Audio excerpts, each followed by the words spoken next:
మనతో పాటు సిపిఐ నరసింహ గారు ఉన్నారు. సార్ నమస్తే సార్. ఏంటి ఈ రోజు ఈ నిరసన కార్యక్రమాన్ని ఎలా చూడొచ్చు?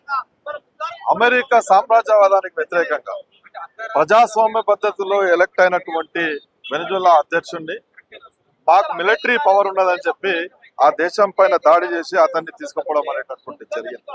గతంలో చేయలేదా? సామ్రాజ్యవాద దేశం అంటే సద్దాం హుస్సేన్ పైన చేసింది. ఖనిజ సంపదలు ఎక్కడైతే ఉన్నాయో ఆ ప్రాంతంలో దాడి చేయడం, ఆ చెంబును కానీ ఖనిజ సంపదలనంతా కూడా ఆ దేశంలో ఉన్నటువంటి పెట్టుబడిదారులకు అప్పచెప్పాలనేటటువంటి ఆలోచనతో ఈ దుర్మార్గమైనటువంటి చర్య ఈ రోజు ట్రంప్ చేస్తున్నాడు. చేసి ఏం చెప్తాడు? అతను మధురం ఆ దేశంలో డ్రగ్స్ సప్లై చేస్తున్నాడు అని చెప్పి ఈ రోజు డ్రగ్స్ అక్కడ ఉన్నటువంటి ఆఫీస్ కు తీసుకెళ్లడం అనేటటువంటి జరిగింది. నిజానికి ఏ రోజు కూడా డ్రగ్స్ అనేటటువంటిది లేదు. ఒక ముద్ర వేయడం, ఆ దేశ అధ్యక్షులని ఉరిదీయడము, చంపడం అనేటటువంటిది చేస్తుంది. ఇది సరైనటువంటి చర్య కాదు. మేమైతే ఇది ఉగ్రవాద చర్యగానే ప్రకటిస్తున్నాం.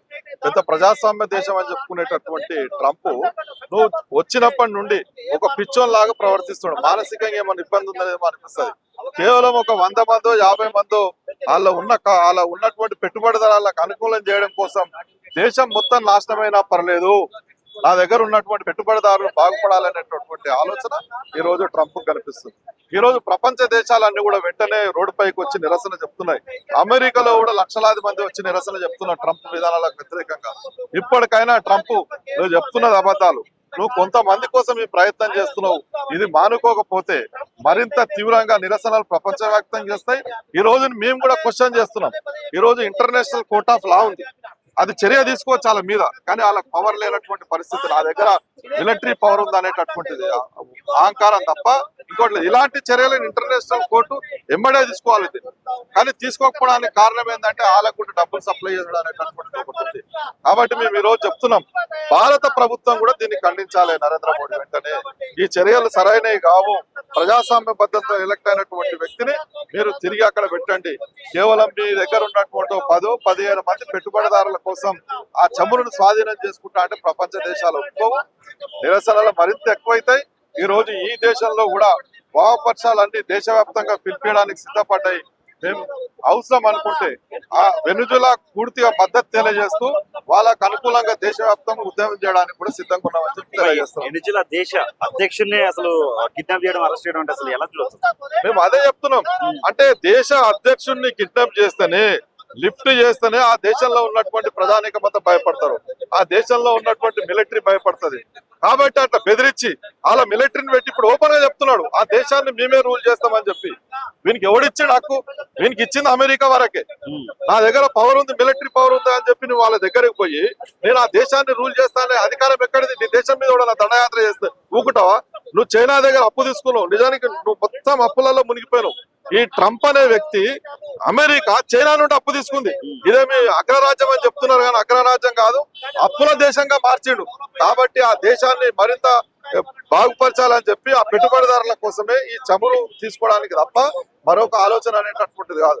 కాబట్టి ప్రపంచంలో ఉన్న జనాలకు కూడా అర్థమవుతుంది, కేవలం కొంతమంది కోసం వేరే దేశాల మీద దాడి చేయడం అంటే దుర్మార్గమైన చర్య, ఇప్పుడు ఉగ్రవాద చర్యనే చూస్తున్నాం.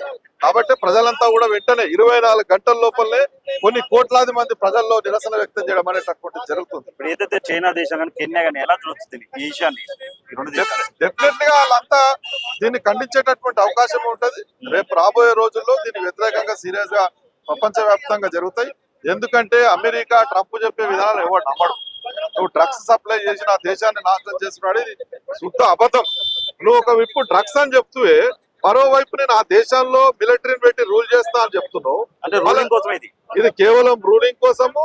ఆ చమురుని, ఆ ఖనిజ సంపద మొత్తం ప్రపంచంలో ఒక వెనిజులాలోనే 17% చమురు నిల్వలు ఉంటాయి. అంటే ప్రపంచంలో చెప్తున్నా 17% ఉన్నప్పుడు అది సంపద పెద్దది.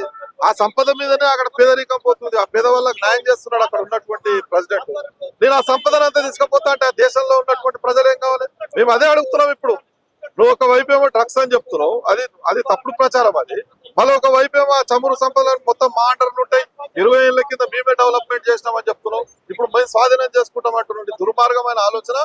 ప్రపంచంలో ఉన్నటువంటి వ్యక్తిగా అర్థమైంది కాబట్టి ఈ రోజు పోతున్నారు. భవిష్యత్తులో పెద్ద ఎత్తున నిరసనలు అనేటటువంటివి ఉంటాయి. ఇలాంటి చర్యలు ప్రపంచంలో ఎవడు ఒప్పుకోడు, ఏ దేశం ఒప్పుకోదు. ప్రజాస్వామ్య దేశాలన్నీ కూడా ఖండిస్తున్నాయి. అందులో భాగంగానే భారతదేశం కూడా ఖండించాల్సినటువంటి అవసరం ఉంది. Thank you.